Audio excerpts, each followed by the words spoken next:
Jangan mikir kalau ini tuh bolu pandan biasa, karena kalian bakal dapetin yang luar biasa dari resep yang satu ini. Yuk kita mulai bikin. aja. Jadi pertama kita siapin wadahnya. Ini kita masukin aja semua bahannya. Kita pakai metode yang gampang aja, oke? Di sini kita pakai 3 butir telur plus tambahin 2 butir kuning telur. Lalu kemudian aku mau tambahin emulsifier atau SP, TBM, Ovalet, itu sama aja, bisa saling menggantikan, mereknya bebas apa aja. Terus masukin juga gula pasir, terus aku juga masukin tepung terigu yang protein rendah, lalu aku tambahin 2 sendok teh susu bubuk, lalu kemudian aku mau tambahin sedikit aja baking powder. Lalu di mix menggunakan kecepatan tinggi, tapi pelan-pelan dulu dari awal biar tepungnya nggak terbang kemana-mana. Lalu kemudian di mix kecepatan tinggi, lamanya sekitar 8 sampai 10 menit, tapi bisa disesuaikan aja deh, jangan patok sama waktu ya. Proses di awal diratain dulu menggunakan spatula karet atau spatula tipis biasa. Biasanya bahan-bahan kayak tepung-tepungan gitu suka masih nempel di pinggiran, diratain. Karena apa? Supaya semua komposisi bahannya teraduk sempurna gitu ya, dan menjadi cake yang pas, nanti cita rasanya nggak kurang atau apapun. Dan ini dia hasil akhirnya. Lalu kemudian setelah seperti ini matiin aja mixernya, kita aduk pakai spatula aja ya. Aku mau menggunakan mentega, tapi boleh juga kalau nggak ada mentega boleh pakai margarin, atau mau pakai Blue Band Cake and Cookies atau Palmia Royal, atau mentega dan margarin perpaduan yang terpisah, takarannya sama seimbang boleh, jadi bebas. Di sini margarinnya atau menteganya sudah aku lelehkan, dan aku mau tambahin sedikit aja, sekitar setengah sendok makan kental manis atau SKM ya, susu kental manis. Diaduk rata, lalu kemudian ini udah adem ya setelah dilelehkan. Ini tinggal dituang aja ke adonan sini dan siap diaduk rata. Teknik aduk lipat perlahan-lahan sampai rata.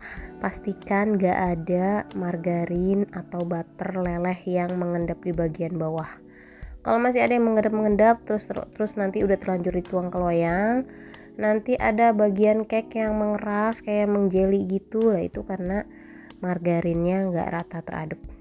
Kalau udah rata kayak gini, aku mau pisahin sedikit aja, sebenarnya sekitar setengah sendok makan atau 1 sendok makan lah, untuk pattern aja di bagian atasnya. Tapi kalau misalnya nggak usah pakai patternan lah ya, nggak apa-apa juga, ini untuk motif aja. Ini sedikit aku pisahin, mau aku kasih pasta mocha dan pasta coklat. Ini pasta coklat, kemudian di sini aku kasih pasta mocha sesuai selera. Lalu kemudian simpan di plastik segitiga atau plastik biasa juga nggak apa-apa, nanti dipakai ujungnya, nanti kita bolongin untuk bikin patternnya gitu ya. Di sini untuk adonan banyaknya mau aku kasih pasta pandan, aku pakai yang Nyonya Lim, boleh pasta pandan apa aja sesuai dengan selera masing-masing, dan banyaknya sekitar 1 sendok teh, atau sesuaikan aja deh dengan selera hijaunya kalian gitu. Kemudian ini kan udah rata nih, kita aduk di sini juga perlahan-lahan aja ya, teknik aduk lipat. Dan ini untuk motifnya aku tuang di plastik dulu ya.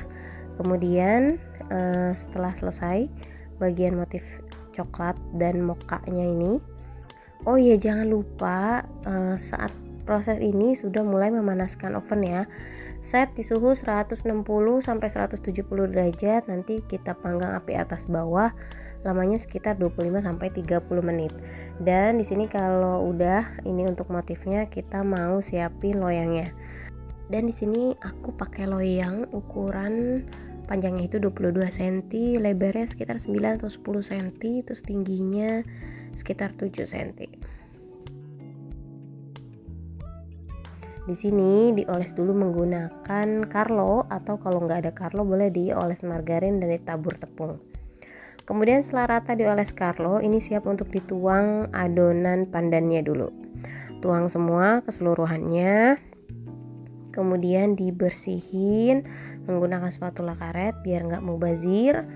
Kemudian hentakan dulu beberapa kali, baru kita bikin motifnya ya.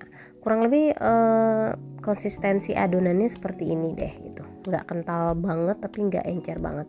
Dan bikin motifnya please jangan rapet-rapet kayak gini, nanti jadinya dia nggak kelihatan motifnya. Jadi sebaiknya garis-garisnya tuh agak renggang-renggang gitu biar lebih bagus. Ya nggak apalah, ini kan namanya juga first time. Oke, kita panggang di oven suhu 160 sampai 170 derajat, sesuaikan oven masing-masing, api atas bawah, lamanya 25 sampai 30 menit. Tes tusuk boleh untuk memastikan kematangannya. Kalau udah nggak nempel di tusukan berarti dia udah matang. Ini agak mengembang dikit tapi nanti begitu diangkat dia agak turun sedikit, tapi nggak apa-apa. Ini dia hasilnya. Ini besar, aslinya besar, dan dia harum banget aromanya. Terus kalau misalnya ini kita mulai potong ya, kita udah keluarin dan kita akan potong.